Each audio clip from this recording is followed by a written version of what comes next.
Jadi Allah yang meliputi semesta raya ini sudah memberikan bagian dari dirinya kepada diri kita. Namanya ruh. Bahkan diberi nama ruhku, mirruhi. Jadi sebetulnya siapa sih diri sejati kita ini?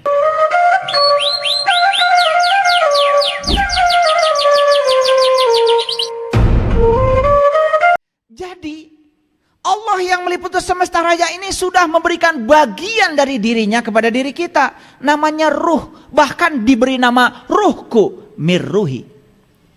Jadi sebetulnya siapa sih diri sejati kita ini? Ya jawab aja sendiri.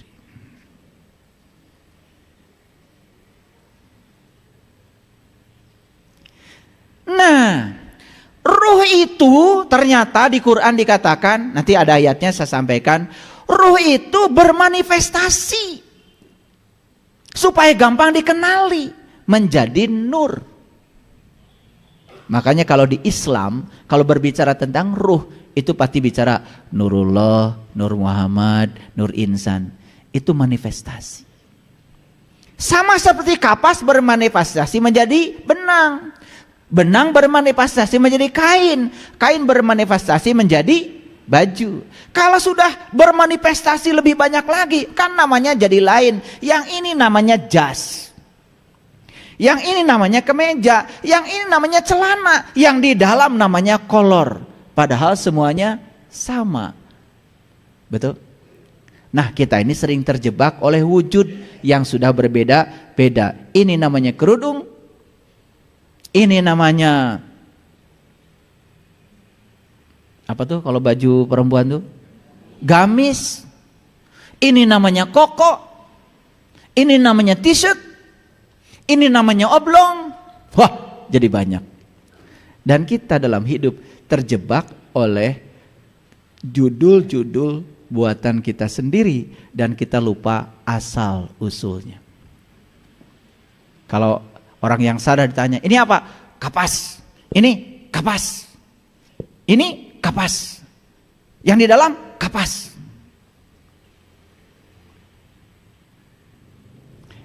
Ngerti maksud saya? Nah, tidak perlu dijelaskan karena ini sudah masuk berpikir. Karena masuk di ruangan ini semua akan saya ajak untuk berpikir. Kasihan pikiran kita ini. Utuh dari dulu belum dipakai.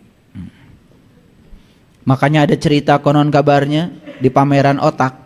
Katanya otak bangsa kita ini paling tinggi nilainya.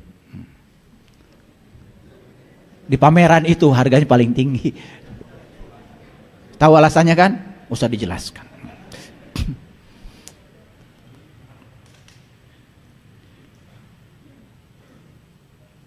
Jadi kalau begitu manusia itu aslinya adalah makhluk cahaya yang dikaryakan di bumi dikasih raga. Itulah pentingnya kita tahu asal usul.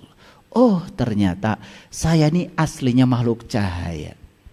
Saya aslinya makhluk spiritual, bukan makhluk cahaya, bukan makhluk bumi yang sedang mencari cahaya, tapi makhluk cahaya yang sedang dikaryakan di bumi. Sekarang banyak yang tidak sadar, dikiranya kita makhluk bumi yang sedang ngubar-ngubar cahaya.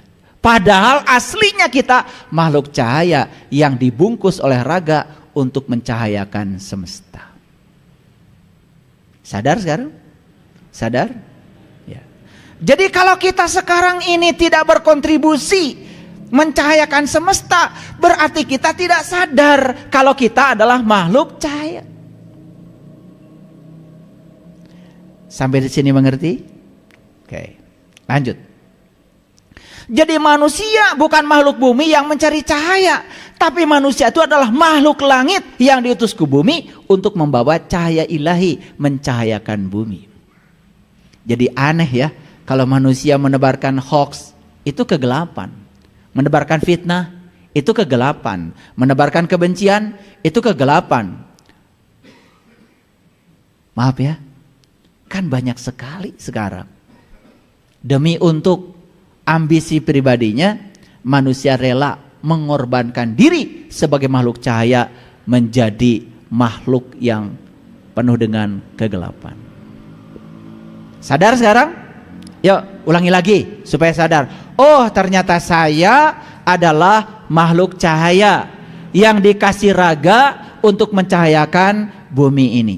Bukan makhluk bumi yang sedang mencari cahaya. Clear sampai situ? Nah kalau kita ini makhluk cahaya, berarti kita ini adalah percikan dari cahaya ilahi yang maha besar. Maka nanti suatu saat setelah berkarya di sini, jangan dikotori cahaya kita supaya bisa kembali ke sumbernya cahaya. Nah kebanyakan maaf, kita ini setiap hari malah membuat tabir antara kita sebagai percikan cahaya dengan cahaya agung yang tanpa batas. Akibatnya apa? Kita merasa ada ilusi keterpisahan. Makanya tidak sedikit ya yang merasa kering kerontang hidupnya ya, gitu. Punya duit banyak, gelisah. Apalagi nggak punya duit. Betul? Iya. Memang duit itu tidak akan dibawa mati. Tapi kalau nggak punya duit, serasa mau mati. Bagaimana bisa nalangkan susah kalau kitanya susah? Padahal ajaran leluhur kita sing bisa nalangkan susah. Berarti kita ini harus benghar, lahir, batin. Nah kenapa saya hidupnya susah? Ada yang salah. Jadi kesusahan ini bukan musibah, hanya isyarat yang sedang mengingatkan kepada kita bahwa hidup kita ada yang harus diubah. Itu aja pesannya. Sudah ketangkap? Saya susah, pesannya apa? Oh, pesannya saya hidupnya belum seperti yang Allah mau. Itu aja. Sekarang ikuti maunya Allah, pasti menakjubkan. Bahkan puncaknya kalau kita ngikutin Allah, kita ini akan hidup seperti bayi. Bayi itu nangisnya saja didengar. Betul? Ada bayi nangis serumah sibuk. Ada yang bawa popok, ada yang bawa susu, ada yang bawa air, ada yang bawa bubur. Bawa ini bayi teh pengen makan. Tuh, tanpa usaha berkah datang. Jadi kalau kita mau minum kopi susah, pengen bubur susah, hoyong ngaleut oge hese, berarti kita sudah kehilangan kelucuan kita sebagai bayi. Itu aja ya, pika sebelin. Nah sekarang ini harus mengalami kelahiran yang kedua supaya kita jadi lucu lagi. Mau nggak? Itu harus mengalami kelahiran yang kedua. Dalam bahasa tradisinya leluhur kita harus mengalami yang namanya pengalaman Dwi Jati. Eka Jati kelahiran yang pertama. Kelahiran yang pertama yang jemput kita dari langit ke bumi adalah ayah ibu kita. Kelahiran yang kedua kita harus diantarkan kembali ke langit dari bumi ini oleh orang yang akan memberikan marga lantaran, di mana kita ketemu jati diri kita. Nah, begitu ketemu jati diri kita diantarkan kembali dari bumi ke langit. Itulah yang disebut dengan para guru, para ulama yang bisa mengantarkan kita kembali kepada jati diri kita. Nah, kembali ke jati diri itu namanya taubat. Taubat itu dari kata taba, ya tubuh taubatan. Taba itu artinya kembali. Kembali ke jati diri. Kapan? Sekarang, bukan nunggu mati. Jadi innalillahi wa inna ilaihi rajiun itu kembali kepada Allah pada saat kita masih hidup. Kalau kita sudah kembali kepada Allah pada saat kita masih hidup, nanti ketika mati beneran nggak akan kemana-mana jalannya, pasti pulang kepada Allah. Oke, sadar sekarang? Jadi aslinya kita makhluk apa? Makhluk cahaya. Sadar ya? Sadar. Oh, saya makhluk cahaya. Berarti saya ini tugasnya mencahayakan, bukan menggelapkan.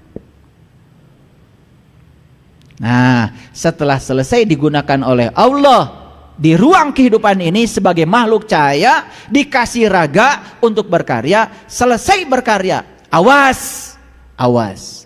harus tahu cahaya asal kita. Jadi percikan cahaya ini harus tahu asalnya. Makanya kalau nggak tahu asalnya, bingung nanti harus pulang kemana. Makanya di Quran surat Al-Waqiah ayat 83, 86, 84, 85, 86 Allah berfirman, ketika nyawamu sampai di kerongkongan, saat itu kamu harus melihat. Melihat apa? Melihat tempat asal kita.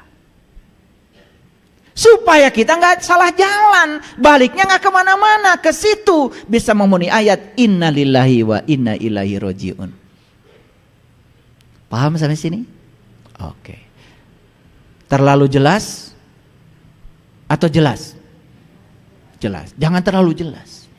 Terlalu jelas jadi tidak jelas. Baik, sekarang kita mulai buka rahasianya. Ini Quran surat Al-Hadid ayat yang ke-28. Ya ayyuhallazina amanu taqullah wa aminu birasulihi. Hai orang-orang yang beriman. Nah, ini yang dihaikan siapa?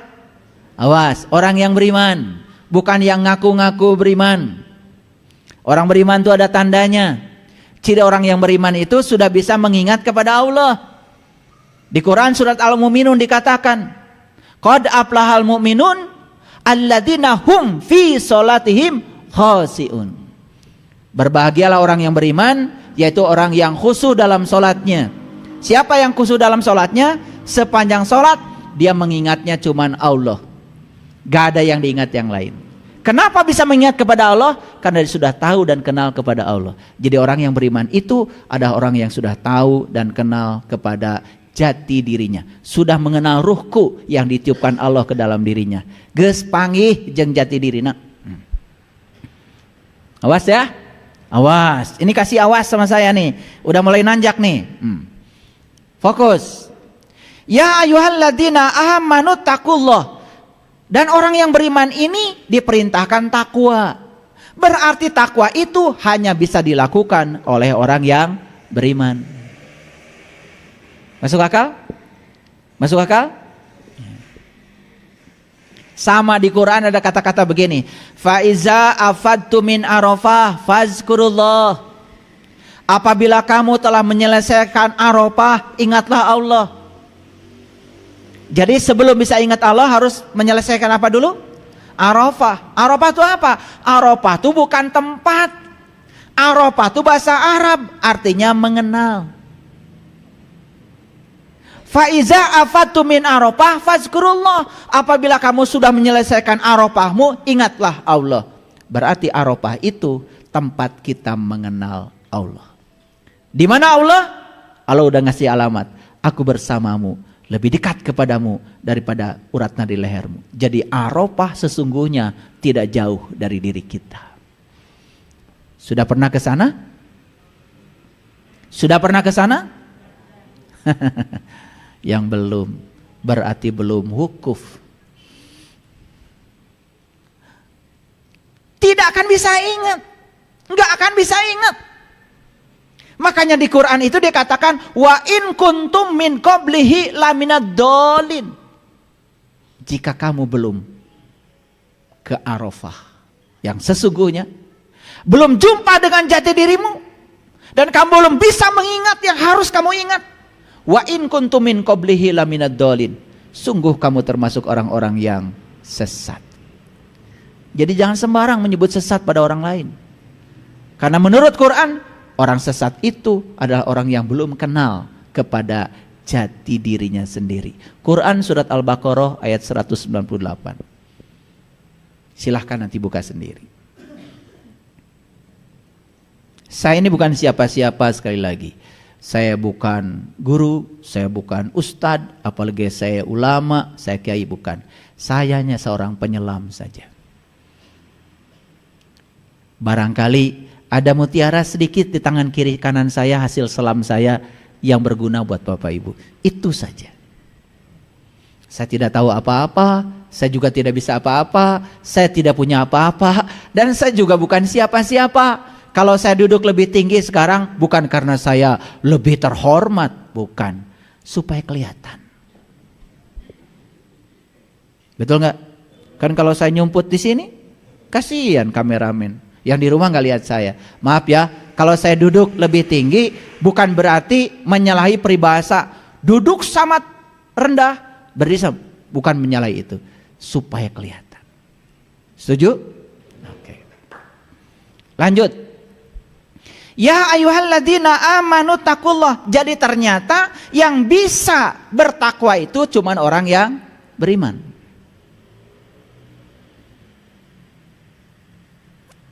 Sama seperti perintah saum. Ya ayyuhalladzina amanu kutiba alaikumussyam. Yang disuruh saum itu hanya orang yang beriman. Berarti yang bisa saum cuman orang yang beriman. Saya gak cerita puasa, saum. Makanya saum kata hadis, ada dua kegembiraan bagi orang yang saum. Satu ketika berbuka, dua jumpa dengan Tuhan. Itu kata hadis, hadis kursi. Tentu saja berbuka bukan makan candil. Berbuka apa yang menyebabkan jumpa dengan Tuhan? Ya berbuka tabir. Ketertutupan kita dengan Allah disingkirkan. Kalau sudah terbuka itu ya jumpa dong. Udah jumpa kan baru bisa ingat. Karena gak mungkin bisa mengingat sesuatu yang kita belum tahu. Setuju? Oke. Rada cerdas sedikit ya? Oke. Lanjut. Jadi hai orang yang beriman, bertakwalah kepada Allah dan berimanlah kepada Rasulnya. Rasul itu ada dua. Ada Rasul yang syariat, para nabi, para Rasul di zamannya, dari Nabi Adam sampai Nabi Muhammad itu Rasul secara syariat. Tapi ada Rasul secara hakikat. Karena sesungguhnya yang namanya Nur Muhammad sudah ada pada di setiap kita. Dan Nur Muhammad itu wasilah antara Nur Insan dengan Nurullah. Itu namanya Rasul. Dan itu ada pada diri setiap orang. Coba, sifat Rasul kan ada 4. Sidik, amanah, fatona, balago. Coba kalian bohong. Ada yang negur gak dari dalam? Ada yang negur? Ada. Coba kalian melanggar amanah, berkhianat saja. Ada yang negur dari dalam? Berarti Rasul itu ada. Hidup cuman sayang selama ini tidak kita dengarkan. Makanya di sini berimanlah kepada Rasulnya. Kalau kita mengimani Rasul yang ada dalam diri kita yang hakikat ini, yang syariat diimani, yang hakikat diimani, selamat kita. Kan kita tidak hidup sejaman dengan Nabi Muhammad toh? Betul?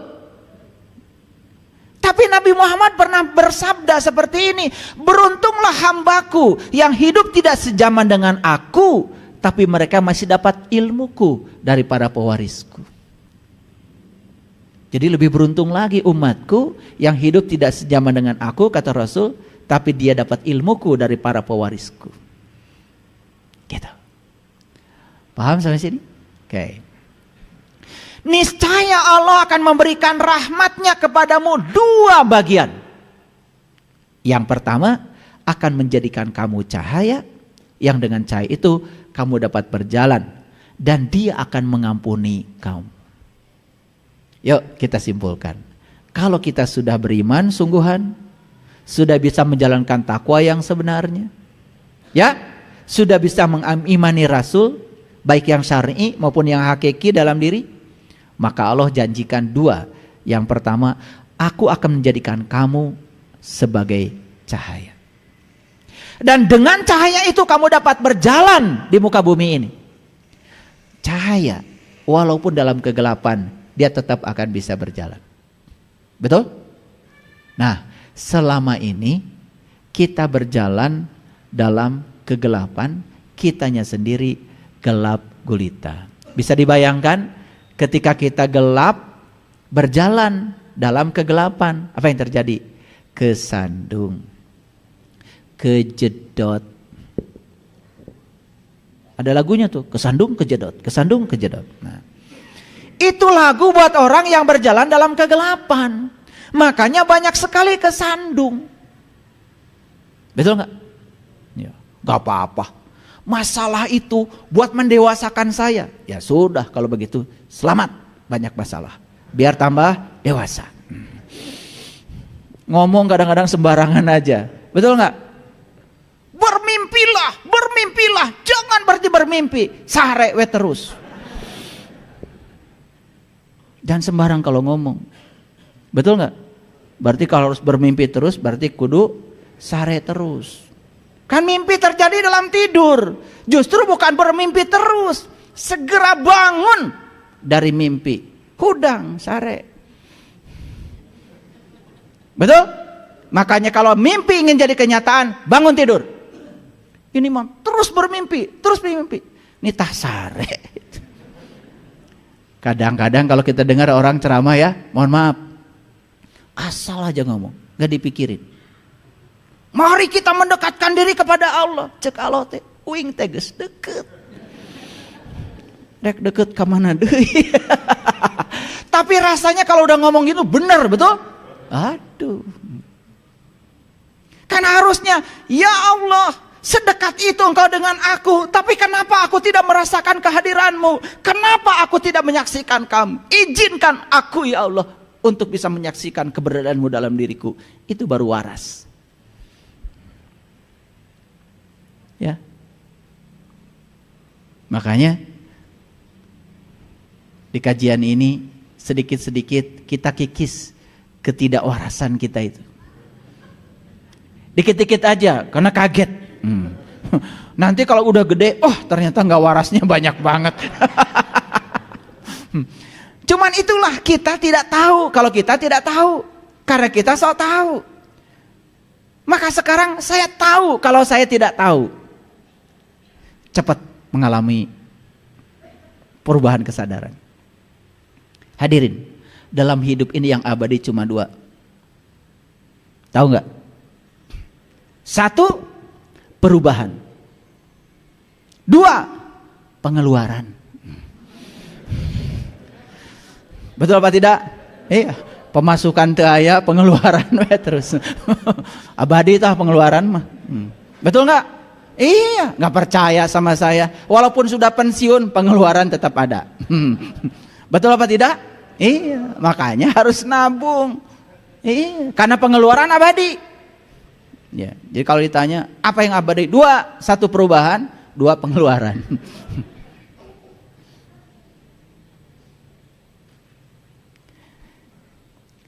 Dan siapapun yang beriman dan bertakwa, apa tuh takwa? Nanti periksa di rumah. Quran surat Al-Baqarah ayat 63. Berulang-ulang saya sampaikan. Takwa itu prosedur. 1, mengambil janji. Berkomitmen dengan Allah. 2, mengangkat kesadaran.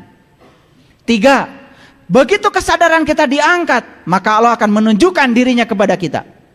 Begitu Allah sudah menunjukkan, bertajali di kesadaran kita, baru kita bisa mengingat Allah. Quran surat Al-Baqarah ayat 63. Jadi takwa itu ada 4. 1, mengambil janji. 2, mengangkat kesadaran. 3, ditunjukkan sesuatu, ada pengalaman dari Allah. Yang keempat, ingat yang Allah tunjukkan. Diperkokoh di Quran surat Al-Baqarah ayat 198. Wazkuruhu kama hadakum. Ingatlah dia sebagaimana yang ditunjukkannya kepadamu.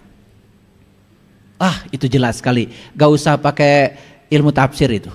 Udah terlalu eksplisit itu ayatnya. Clear sampai sini? Oke. Jadi setelah beriman baru bertakwa.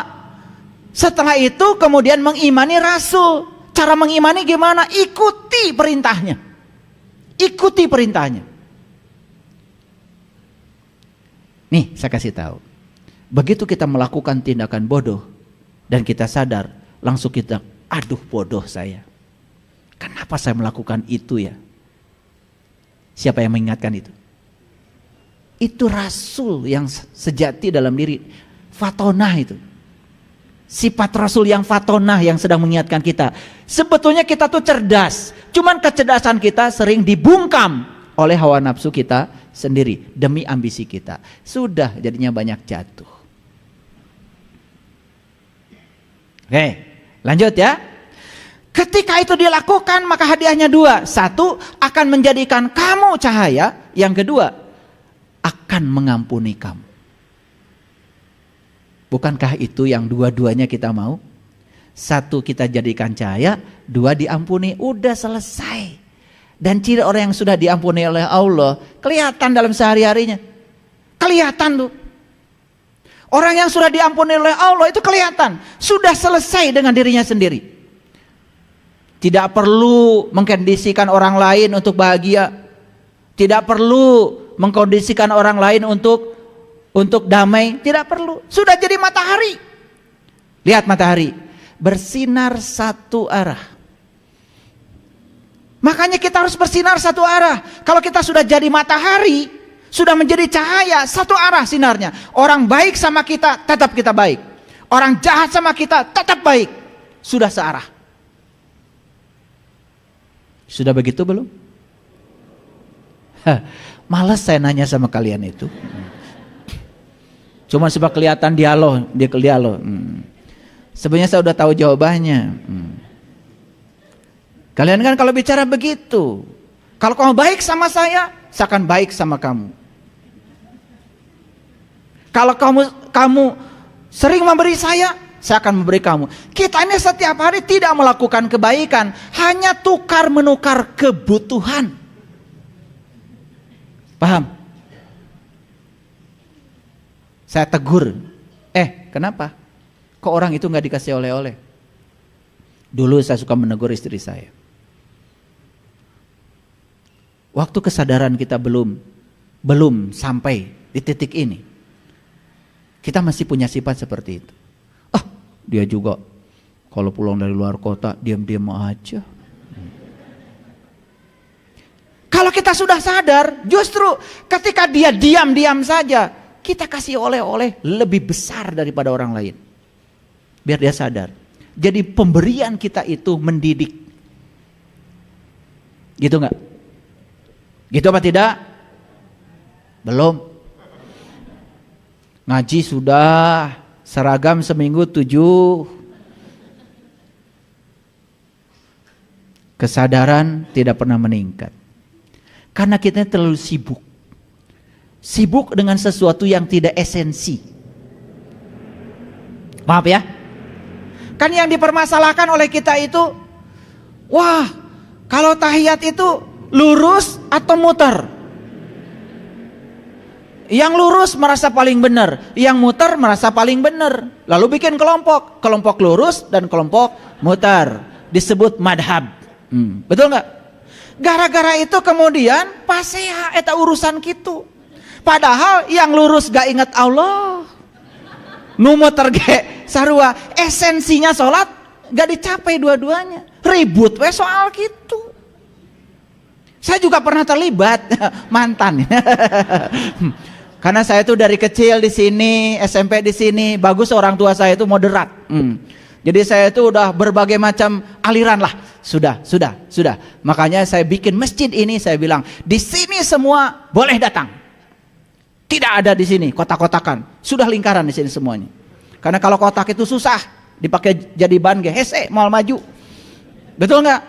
Kalau sudah jadi lingkaran kan sempurna. Makanya kalian nggak sadar. Begitu umrah, begitu haji, walaupun Ka'bah nih kotak, tapi jangan mengelilingi Ka'bah kotak.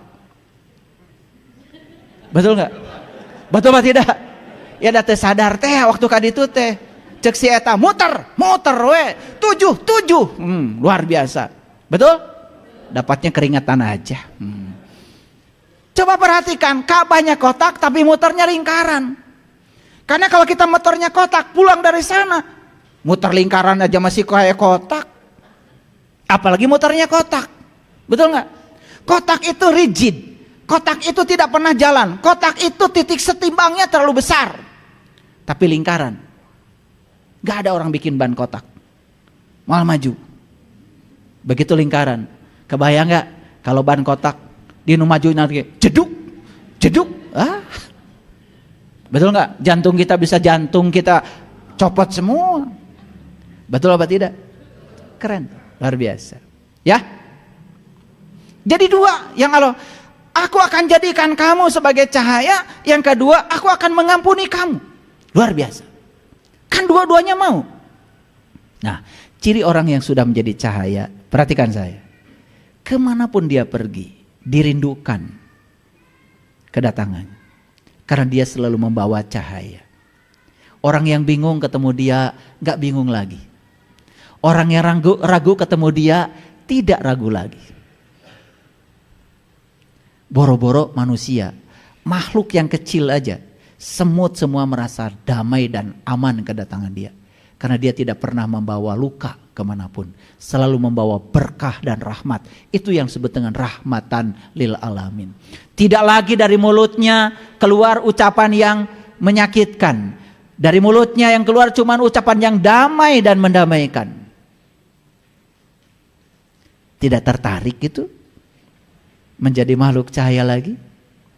Yuk, kalau tertarik, satukan kembali diri sejati kita dengan Sang Maha Cahaya. Kalian akan percaya. Percaya deh sama saya. Ngerti ayat ini? Oke, lanjut. Nah, ini ayat yang selalu saya ulang-ulang. Fa iza sawaituhu wa nafakhtu fihi mir ruhi faqa'u lahu sajidin.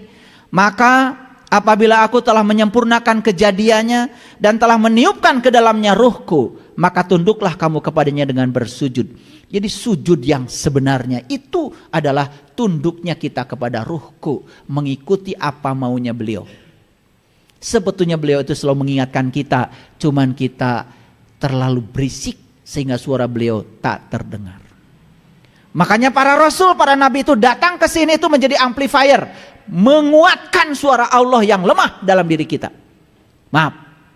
Guru-guru yang berkesadaran datang ke semesta untuk menguatkan suara kecil dalam dirimu yang tidak terdengar itu. Suara itu semakin hari semakin kecil. Karena apa? Terlalu bising pikiranmu. Sepanjang kita tidak bisa hening cipta, sepanjang kita bising pikiran kita, sepanjang itu pula suara kebenaran dalam diri kita nyaris tak terdengar. Itu harus dilatih lagi supaya suara itu kenceng, suara itu keras lagi. Dan kalau suara itu keras dan kita ikuti, percaya sama saya, hidup kita itu penuh dengan keberkahan. Hidup itu menakjubkan. Sehat lahir batin. Iya, umur baru 40. Jalan aja udah miring. Ada yang salah. Ya? Maaf ya. Oke, lanjut. Jadi sebetulnya yang itu sudah saya bahas tadi ya. Yang ditiupkan Allah ke dalam diri kita itu ruhku. Ruhnya Allah. Bukan ruhmu. Gak ada ruh kita. Gak ada. Tetapi dalam ruh ada bagian dari diri kita yang namanya nur insan. Itu yang sering disebut jiwa. Makanya jiwa dan ruh beda. Kadang-kadang kalau kita dengar kajian ruh jiwa, jiwa ruh, Pak Baliut, bahasa Inggris. Nah kalau Pak Baliut begitu udah jelas ya, yang bicara Pak Baliut, yang diajak bicara Pak Baliut, beres ngaji tambah Pak Baliut, riweuh. Jadi akhirnya kesadaran kita tidak pernah tumbuh, betul? Oke. Sekarang kita lihat ayat ini. Ini Quran surat Asy-Syura ayat 51, surat ke-42. Dan tidaklah bagi seseorang bahwa Allah berbicara kecuali dengan wahyu atau di belakang tabir. Atau dengan mengutus seorang utusan, lalu diwahyukan kepadanya dengan seizinnya apa yang dia kehendaki. Sesungguhnya dia maha tinggi lagi maha bijaksana. Sekarang saya jelaskan apa itu wahyu. Yuk lihat saya semuanya. Saya berikan ilustrasi sedikit. Karena otak kita ini kalau dengar kata wahyu itu sudah terlalu kaku dengan paradigma. Sekarang saya putar radio di mobil saya. Untuk menghidupkan radio pertama on kan dulu kan. On kan. Pastikan radio kita ada baterainya. Pastikan dia hidup bukan? Betul? Cukup di on kan? Gak cukup. Kemudian disuruh mencari frekuensi mana yang mau kita dengar. Radio A, radio B, radio C, masing-masing punya frekuensi. Makanya kan ada suka kami siaran dari frekuensi sekian FM. Betul nggak? Kami siaran dari frekuensi AM. Nah, bedanya apa? Kalau FM frekuensi modulasi. Jadi yang dimodulasi frekuensi. Kalau AM yang dimodulasi amplitudo. Nah, kalau berbicara tentang gelombang pasti bicara 3. Frekuensi, periode, amplitudo. Pusing kan? Nah, yang gitu aja udah pusing kalian. Bagaimana mau mengenal jati diri? Sedangkan ruh itu adalah nur. Nur juga adalah energi. Energi itu frekuensi. Energi berarti vibrasi. Berarti dia tuh gelombang. Makanya lahirlah namanya fisika kuantum. Kalau ngerti itu luar biasa. Kalian semua bisa jadi dukun. Dukun ilmiah maksudnya. Bisa mendoakan orang dari jarak jauh dengan fisika kuantum. Bisa. Karena kita terhubung nih dengan ruang kosong ini. Saya dengan saudara saya di Garut terhubung nih di ruang kosong. Ruang kosong ini penghubung. Dan ruang kosong ini adalah ruang vibrasi, ruang energi. Orang Bali menyebut ruang kosong ini adalah kecerdasan tanpa batas. Makanya kosong tapi isi tapi kosong. Yang tidak tahu lihat ruang kosong aja. Padahal kita ambil napas ruang kosong. Mengeluarkan napas ke ruang kosong.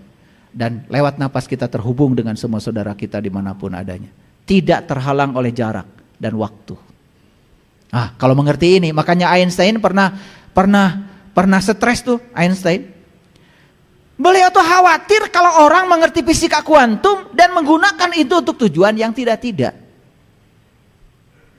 Bisa tuh menyakiti orang dari kejauhan. Tapi kalau menolong dari kejauhan sih nggak masalah kan. Tapi kalau giliran orang yang deleka, tahu deleka? Banyak kebencian, kemudian ada orang yang ngadu sama dia, keun weh, kayak peting. Bahaya. Makanya ilmu ini saya doakan semoga tidak jatuh ilmu ini pada orang-orang yang memiliki niat buruk dalam hidupnya. Karena ilmu ini adalah ilmu agung, harus jatuh pada orang-orang yang agung dan mulia. Ya, yang siap memuliakan dirinya dan siap memuliakan semesta. Baik, langsung wahyu lagi. Perhatikan saya. Radio saya hidupkan. Kemudian saya samakan frekuensinya. Begitu sama frekuensi radio saya dengan radio pemancar, akan ada nggak siaran terdengar di sini? Sana dangdut, di sini dangdut, di sana jazz, di sini jazz, betul? Di sana bicara apapun langsung terdengar di sini. Itu yang disebut dengan osilasi. Dalam bahasa asing disebutnya resonansi. Jadi resonansi itu ikut bergetarnya suatu benda akibat getaran benda lain karena ada kesamaan frekuensi. Jadi, perhatikan saya. Ini radio, itu pemancar. Kapan radio bisa menangkap siaran? Tergantung radionya hidup atau radionya dijalankan atau tidak. Frekuensinya setara dengan itu apa tidak? Paham sampai sini? Oke. Sekarang diri kita radio bukan? Radio. Semua manusia itu receiver. Karena Allah sudah naruh chipnya di dalam diri kita, namanya ruhku. Oke. Kan aku tiupkan ruhku, berarti bagian dari dirinya sudah ada dong dalam diri kita. Itu chipnya kita. Sekarang dia yang meliput semesta raya ini mau menyampaikan kepada kita, bisa? Bisa. Asalkan apa? Chip yang ada di dalam kita selalu sejalan dan sefrekuensi dengan dia. Sesederhana itu. Maka kita akan selalu mengerti maunya Allah. Dia tidak berbicara, tetapi pemahaman yang dia sampaikan kepada kita tiba-tiba nyampe kepada kita. Nah, begitu kita mengerti, ujug-ujug itu namanya intuisi. Gak mikir gak apa, tahu-tahu mengerti. Saya kasih tahu. Apakah Allah sekarang ada? Apakah Allah siaran sekarang? Apakah Allah itu siaran sekarang? Berarti Allah itu terus mengingatkan kita. Nah, kenapa kita tidak merasa diingatkan? Satu, radionya, baterainya soak. Geus lila lobet. Betul apa tidak? Leeh.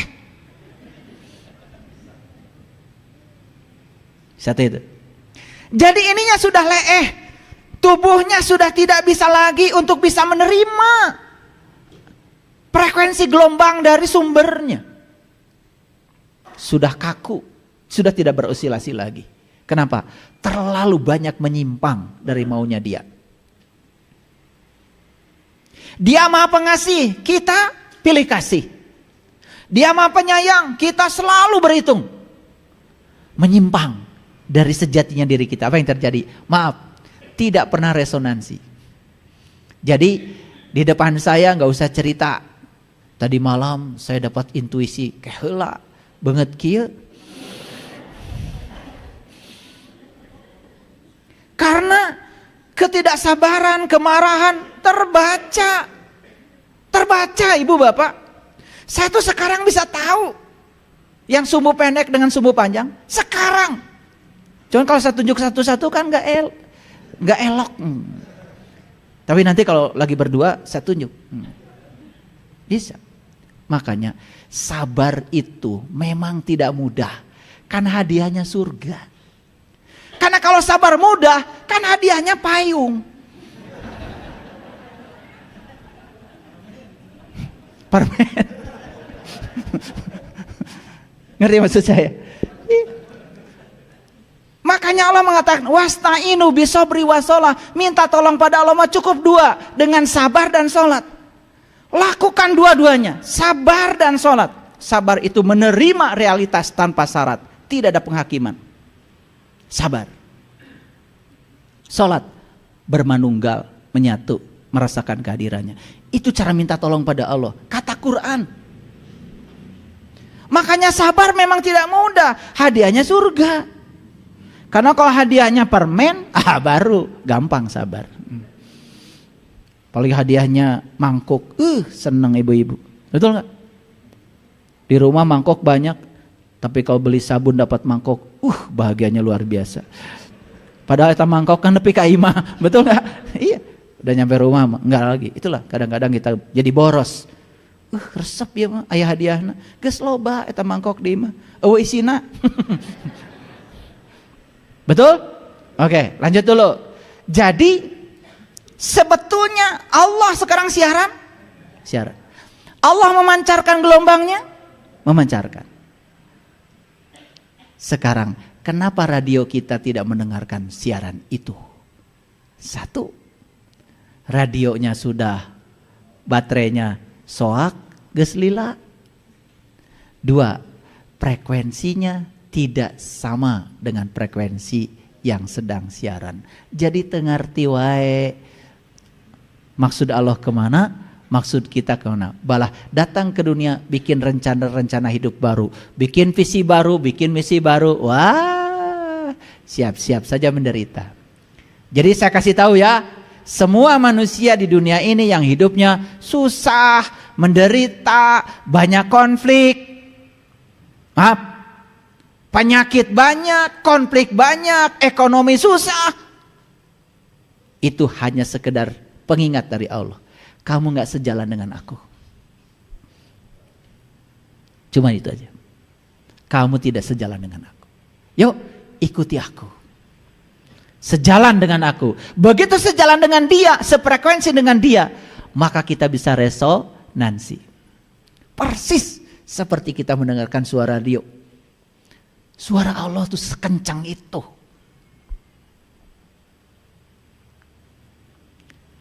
Jangan percaya sama saya. Jangan percaya. Kalau belum membuktikan. Nanti kalau sudah membuktikan belum percaya. Tapi saya adalah ilmuwan. Dan saya kalau bicara siap mempertanggungjawabkan semua yang saya bicarakan. Bahkan di ruangan ini mungkin ada yang sudah mengalami yang saya sampaikan. Betul? Hidup radionya? Sok atuh. Omean heula ta radio teh. Serusak udah lama. Betul? Nah, makanya saya datang ke dunia ini sekarang ingin membantu ngomean radio nura ruksak. Ya, itu aja saya datang ke sini. Semoga ya di ruang dan waktunya semua radio-radio yang rusak itu bisa saya perbaiki. Mungkin cuman kebakar resistornya, atau kebakar kapasitornya, atau kebakar transistornya, atau kebakar diodanya. Gampang. Nanti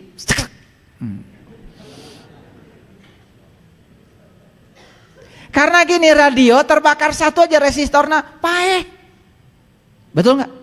Karena sistem rangkaian yang terintegrasinya tidak terintegrasi lagi. Bahkan sekarang radio kita udah nggak pakai lagi transistor, resistor, semua sudah digabung menjadi IC namanya, integrated circuit. Makanya jadi simpel kayak gini. Di HP saya ada radionya loh. Dan sekarang tidak kelihatan lagi wujud besarnya, nggak perlu lagi. Karena sekarang sudah memasuki abad nano kita ini. Alat elektronika semakin hari semakin kecil, tetapi kapasitasnya semakin besar. Karena itu karyanya orang soleh. Itu soleh. Soleh itu begitu, lain ngegandengan batur. Betul Wahyu, ngerti ya? Jadi proses terjadinya wahyu itu yaitu resonan. Ya cuman kalau kita tentu saja kelasnya beda dong dengan para nabi. Saking sejalannya Nabi Muhammad dengan Allah, semua yang Allah firmankan itu keterima dengan jelas. Jadilah Al-Quran. Jadi bedanya nabi dengan kita apa? Sudah tahu sekarang? Hiji merek radio. Nabi mah mungkin apa ya, radio paling bagus apa Pak? Beda merek lah. Beda merek. Kalau beda merek ketahanan baterainya juga beda kan? Betul nggak? Gitu. Jadi kalau Nabi itu menerima wahyu itu jelas, eces. Karena frekuensinya beliau dengan Allah itu sudah pas. Nah kalau frekuensinya beda, apalagi bedanya banyak, kan gogorokokan. Dari pemancarnya mah sebetulnya lagunya itu dangdutnya itu bener. Nah hari nyampe di radio orang jadi kieu. Loh, gorokok. Atuh rek nigel oge terus. Gitu sebetulnya. Paham ya? Paham ya? Jadi sebetulnya Allah tuh ngasih siaran pada semua orang. Cuman kita tidak bisa menangkap karena kita belum bisa menyamakan frekuensi kita dengan frekuensi dia. Sok sekarang cara latihannya gini. Allah maha luas, sok luaskan. Luaskan cara pandang kita, luaskan dada kita. Betul? Kayak garam 1 sendok masukkan pada gelas yang isi air 1 gelas, asin. 1 sendok masukkan pada air 1 ember, berkurang. 1 sendok masukkan pada danau, teu karasa. Padahal sama-sama larut. Bayangkan 1 sendok masukkan pada danau yang tanpa batas, teu karaos. Makanya Allah itu maha. Nah mahanya Allah itu, Allah mah tidak tersinggung. Kamu mau baik sama Allah untuk kamu. Kamu buruk sama Allah untuk kamu. Allah tidak pernah ternoda oleh perilaku kamu. Jadi salah kalau kita mengatakan Allah itu akan menghukum saya, mengutuk saya. Emang Allah itu gelas gitu? Yang suka tersinggungan kan kamu. Betul? Nih saya kasih tahu. Kompor gas yang paling berbahaya itu kan gasnya, bukan kompornya. Kalau bocor ke selangnya, masuk ke dalam ruang di gas itu, terbakar sesaat, meledak. Ledakan itu hanya terjadi di ruang sempit. Karena energi besar, ruangnya sempit, terjadi ledakan. Kalau ruangnya luas, tidak ada efek ledakan itu. Betul apa tidak? Jadi yang kalian suka meledak, Udah ala lancur kia. Ini keseringan meledak. Betul nggak? Kesulut dikit aja api, der. Kesulut dikit, der. Kesenggol sepeda motor di jalan, itu sampai kanulak cangkeng. Ya Allah, itu ledakan terjadi karena sempit. Pikiranmu sempit, hatimu sempit, maafmu sempit, kebencianmu yang banyak. Nukia yang asup sorga.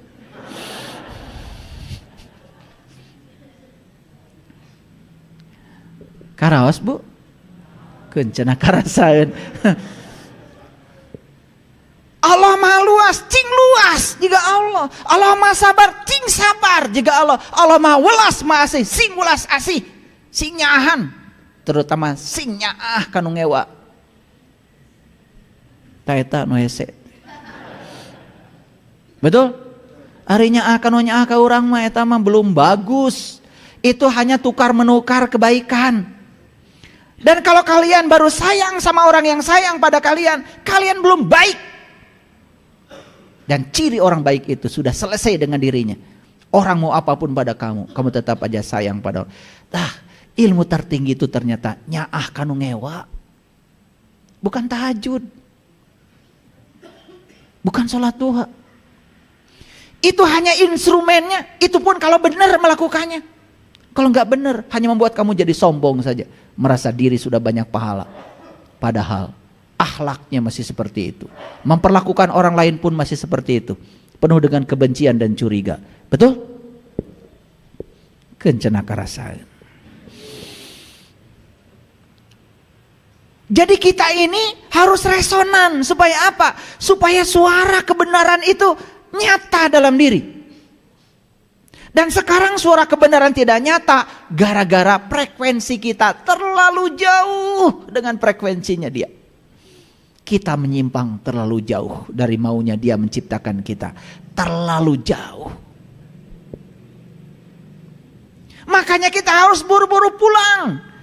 Jadi sakit itu sebetulnya isyarat. Balik maneh, balik.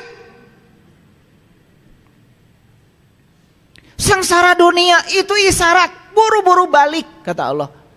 Pulang. Jadi semua yang disebut penderitaan oleh kita hari ini, Allah sedang ngasih isyarat kepada kita. Buru-buru pulang. Pulang. Itu sebenarnya isyaratnya. Tapi isyarat itu malah diratapi oleh kita. Betul? Malah kita meresapi. Meresapi teh hese. Anduk ke hese. Komo sapi gede, betul?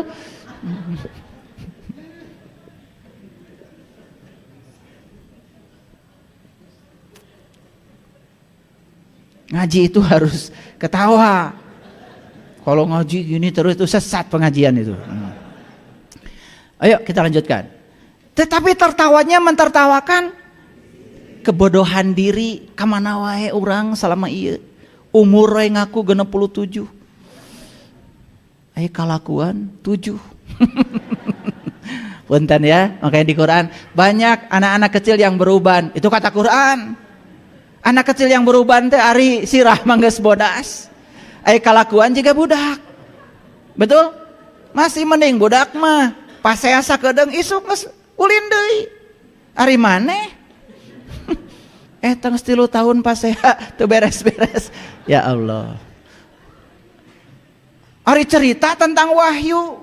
Saya mendengarkan suara kebenaran. Cek saha. Frekuensinya jauh. Karena melihat frekuensi seseorang juga tidak bisa dilihat dari kata-katanya. Lihat akhlaknya. Kalau orang yang frekuensinya sudah sejalan dengan Allah, sudah damai dengan dirinya sendiri, tidak ada konflik dalam hidupnya. Wajahnya itu dilihat tuh menyenangkan, teduh, kata-katanya selalu menyejukkan. Punten, punten. Saya udah punten dulu ya, yang tersinggung. Dan tidaklah bagi seseorang bahwa Allah berbicara dengan wahyu atau di belakang tabir atau dengan mengutus seorang utusan lalu diwahyukan kepadanya dengan seizinnya apa yang dia kehendaki. Nah, jadi cara Allah berbicara satu dengan wahyu, Kalau kita bisa meresonansikan diri dengan frekuensinya. 2, beliau bicara di belakang tabir.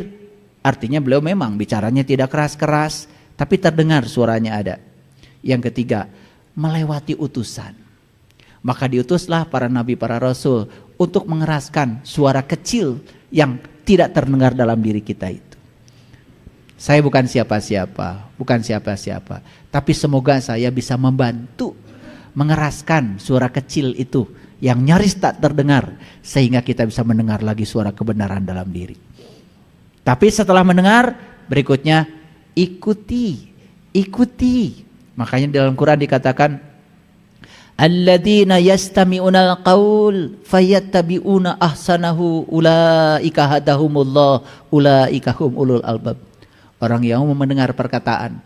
Perkataan siapa? Perkataan diri sejatinya. Fayattabi'una, dan dia mengikuti perkataan itu. Ulaika hadahumullah, dia calon penerima hidayahnya Allah.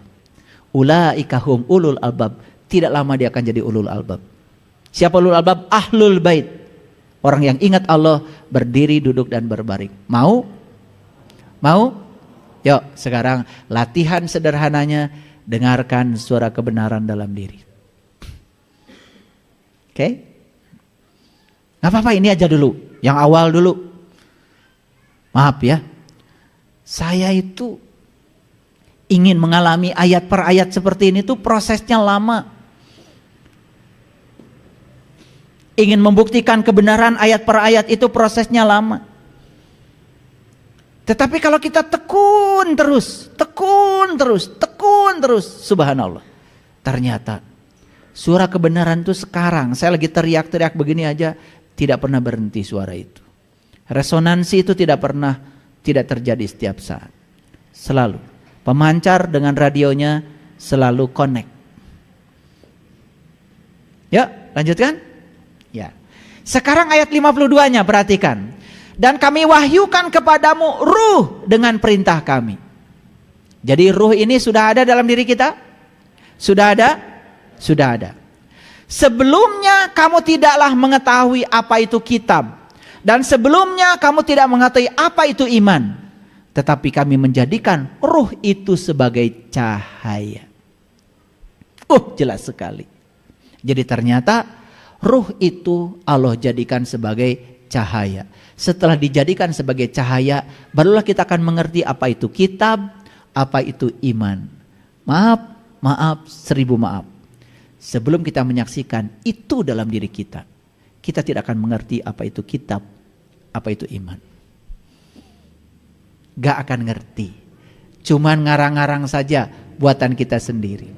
Jadi yang dikatakan Rasulullah, al-iman tasdikun bil qalbi wa ikrarun bil lisan wal amalun bil arkan.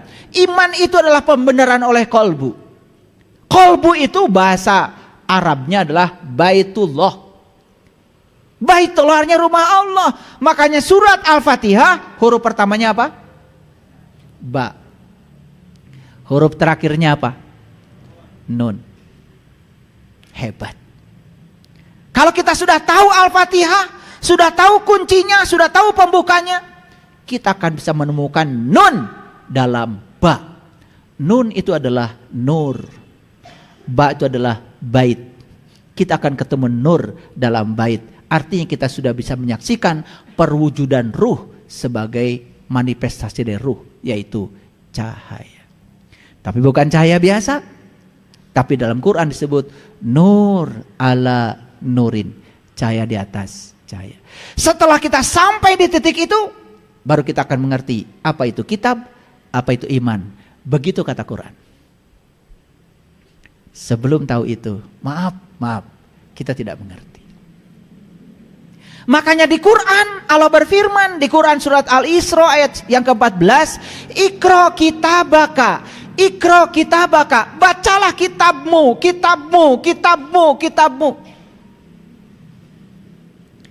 Ternyata perintah baca itu adalah kitabku.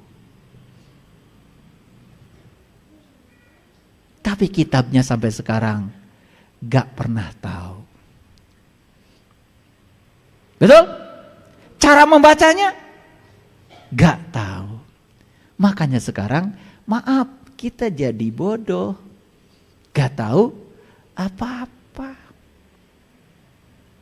Karena kitab diri yang ada di sini belum pernah dibaca. Padahal perintahnya jelas, Iqra kitabaka, Iqra kitabaka, baca kitabmu, baca kitabmu. Al-yawma 'alaika hasiba. Cukuplah itu sebagai juru hisabmu. Jadi namanya alam hisab itu bukan nanti, alam hisab teh ayeuna. Betul? Karena kalau dihisab sekarang ada kesempatan memperbaiki. Kalau dihisabnya nanti iraha ngomeanana. Kan kalau dihisab sekarang mah walaupun setahun 2 tahun kita masih hidup, ada kesempatan untuk memperbaiki diri. Masuk akal? Oke. Ayat ini ngerti? Jadi Allah menjadikan ruh sebagai cahaya. Kata Allah. Ini bahasa Qur'annya luar biasa. Ya. Walakin ja'alnahu nuron. Takut nggak percaya? Walakin ja'alnahu nuron nahdi bihi man nasya'u min ibadina wa innaka la tahdi ila syiratim mustaqim. Lihat bagian yang terakhir di ayat ini. Dan sungguh kamu benar-benar memberi petunjuk kepada jalan yang lurus. Ini kata-kata Allah pada Rasul. Jadi siapapun orang yang bisa mengantarkan manusia kepada cahayanya Allah dan bisa membuktikan bahwa ruh perwujudannya adalah cahaya, maka orang itu oleh Allah dipuji. Sungguh kamu telah menunjukkan ke jalan yang lurus. Masih ingat Siratal Mustaqim? Jalannya orang yang diberi nikmat. Masih ingat yang dapat nikmat berapa? Para nabi, para siddiqin, para syuhada, para solihin. Jelas bahwa nikmat tidak ada kaitannya dengan pada berem.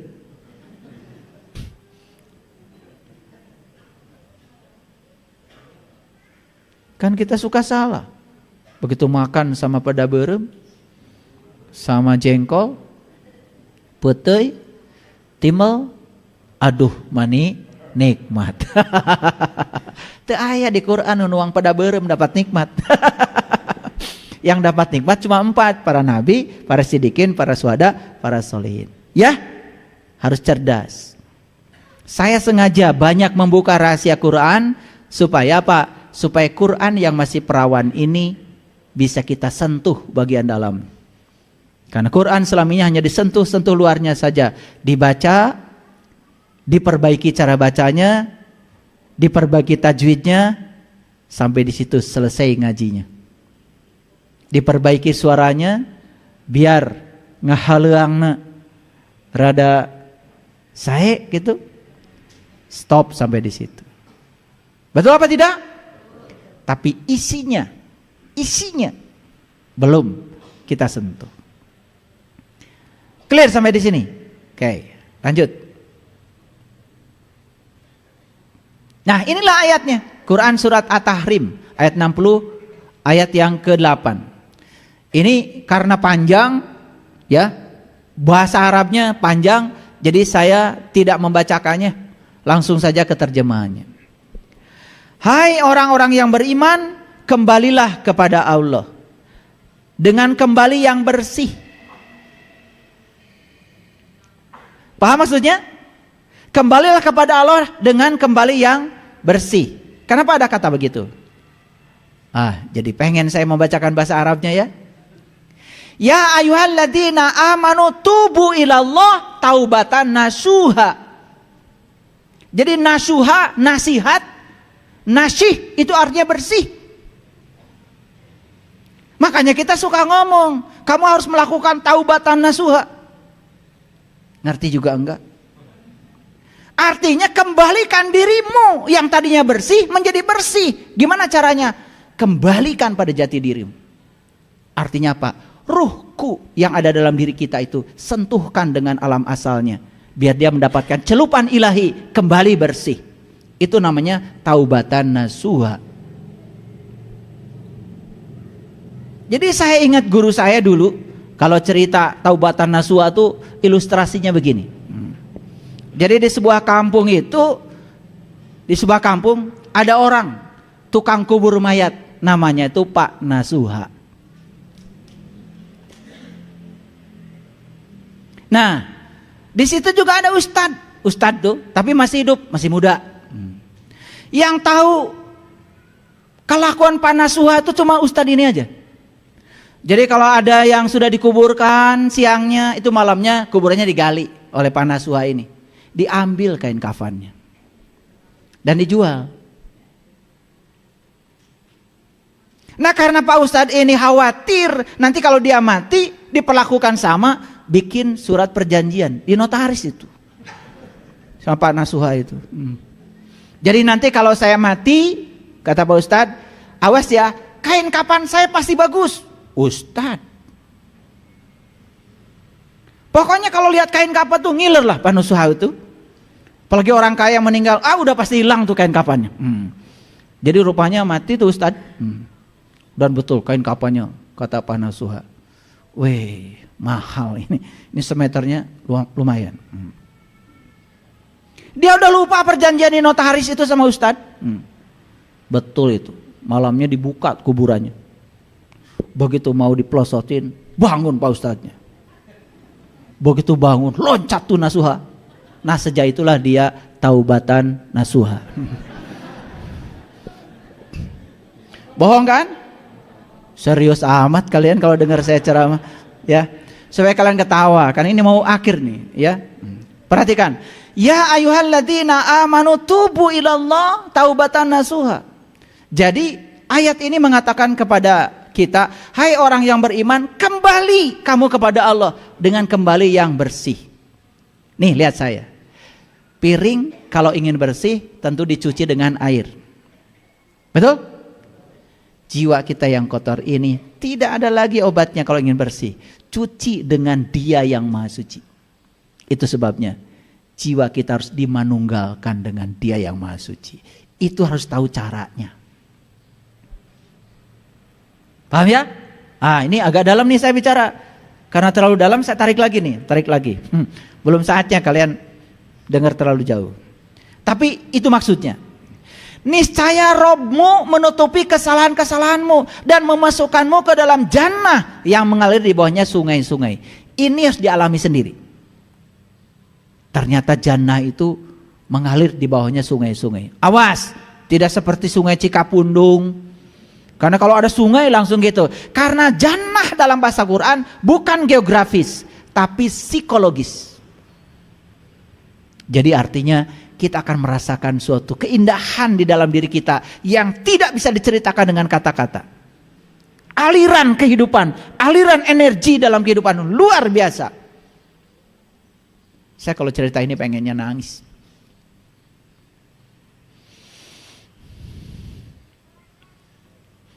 Pada hari ketika Allah tidak menghinakan Nabi, pada hari di mana Allah tidak menghinakan orang-orang mukmin yang bersama Dia, sedang cahaya mereka bersinar dan di sebelah kanan mereka. Jadi yang tadi itu ayatnya, kan Allah kalau kita beriman dan bertakwa kepada Dia, Allah akan menjadikan kita dua kan? Satu dijadikan cahaya, dua diampuni dosa. Dan di sini Allah menunjukkan pada hari ketika Allah tidak menghinakan Nabi, tidak menghinakan orang-orang mukmin yang bersama dengan Dia, sedang cahaya mereka bersinar di hadapan dan di sebelah kanan mereka. Cahaya mereka bersinar. Berarti jadi cahaya? Wah, kalau Bapak Ibu sudah sampai mengalami ayat ini, di sini, di kehidupan sini, di dunia ini, keren. Mau belajar ilmu apa? Quran tuh nanti ngerti sendiri. Makanya Allah berjanji dalam Al-Quran, Inna alaina jam'ahu wa Qur'anahu. Aku akan kumpulkan Al-Quran di dalam kesadaran. Bukan hafal Quran lagi, tapi ngejalanin hidup dengan Quran. Jadinya akhlaknya adalah Al-Quran. Itu yang disebut dengan tahaluk bi akhlakillah, berakhlak seperti akhlaknya Allah. Itu namanya resonansi sama frekuensi. Nyampe gak siarannya? Nyampe setiap saat. Gak mungkin nyakitin orang. Gak mungkin korupsi. Gak mungkin. Gak mungkin mengatakan kata-kata buruk pada orang lain. Gak mungkin merendahkan orang. Orang yang sudah di level ini, udah kelihatan ya. Dia akan menjadi cahaya bagi semesta. Cocok dengan judul kita hari ini. Mencahayakan orang lain, menerangi diri sendiri. Mau mencahayakan orang lain? Terangi dulu dirimu. Ini ayat tidak bisa dijelaskan oleh saya, tapi harus dialami langsung. Bisa? Bisa. Memangnya Quran hayalan? Quran itu konseptual dan kontekstual. Konsep dan konteks. Secara konsep, yes, sangat saintifik. Secara konteks, bisa dibuktikan. Kalau tidak bisa dibuktikan, berarti bukan firman Allah dong. Masuk akal? Nah, lalu ya, sedang cahaya mereka bersinar di hadapan dan di sebelah kanan. Wah, kalau di Quran ada kata-kata kanan, itu maksudnya ruhani. Kalau di Quran ada kata-kata kiri, itu maksudnya jasmani. Jadi orang yang sudah sampai di titik ini, mengalami pengalaman ini, di Quran disebut golongan kanan. Fa ashabul maimanati ma ashabul maimanah wa ashabul mas'amati ma ashabul mas'amah was-sabiquna as-sabiqun ulaikal muqarrabun fi jannatin na'im sullatum minal awwalin wa qalilum minal akhirin ala sururim mawdunatim muttaqiin alaiha mutaqabilin yatufu alaihim wildanum mukhalladun biakwabin wa abarika wa ka'sim min ma'in la yusaddauna anha wa la yuzifun wa fakihatin mimma yatakhayyarun wa lahmi tayrin mimma yastahun wa hurun 'ain ka'amsalil lu'lu'il maknun jazaa'an bima kanu yaqsibun la yasma'una fiha lagwan wa la ta'sima illa qilan salaman salama.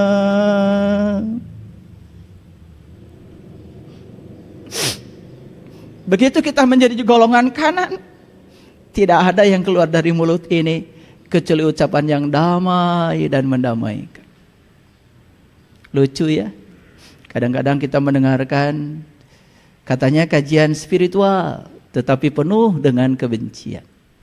Menyalahkan orang lain, menganggap orang lain lebih berbahaya bagi dirinya. Padahal tidak yang lebih berbahaya dari diri kita kecuali kebodohan kita sendiri.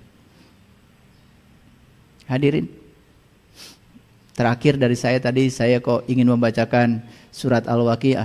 Kalau saya bacakan terus sampai selesai, habis waktunya.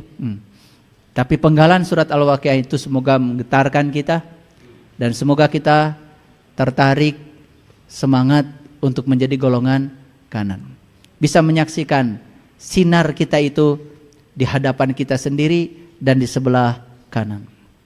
Ada doa yang sangat indah di akhir kajian ini. Lalu mereka berdoa, Ya Rob kami, sempurnakanlah bagi kami cahaya kami. Dan ampunilah kami, sesungguhnya Engkau Maha Kuasa atas segala sesuatu. Rabbana atmim lana nurana faghfir lana dunubana innaka ala kulli syai'in qadir. Saya suka membaca doa ini